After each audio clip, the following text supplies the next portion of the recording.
Shalom, family. Today I wanted to talk about the wisdom behind this picture.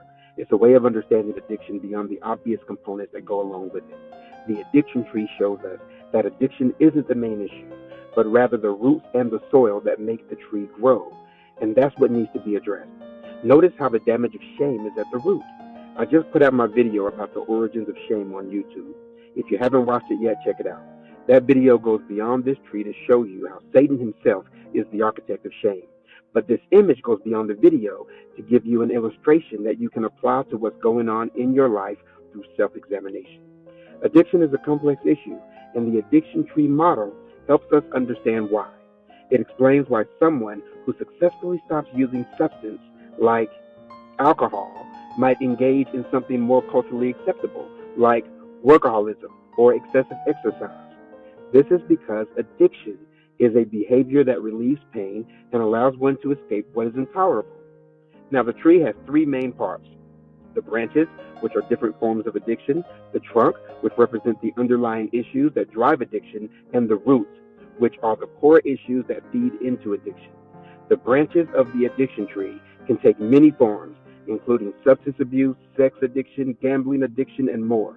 But these branches are just symptoms of a deeper problem. The trunk of the tree represents the underlying issues that drive addiction.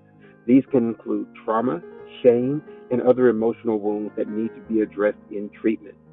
Finally, the roots of the tree are the core issues that feed into addiction.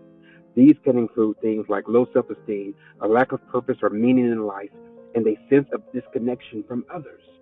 Remember, in the video about the origin of shame, taken from the Book of Remembrance of Moses, we understand that the ultimate end of shame is death by suicide.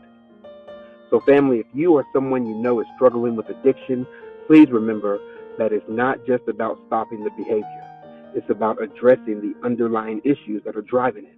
By doing so, we can help people break free from the cycle of addiction by applying the living water. It is the Messiah, most of the Lamb, who the world knows as Jesus Christ.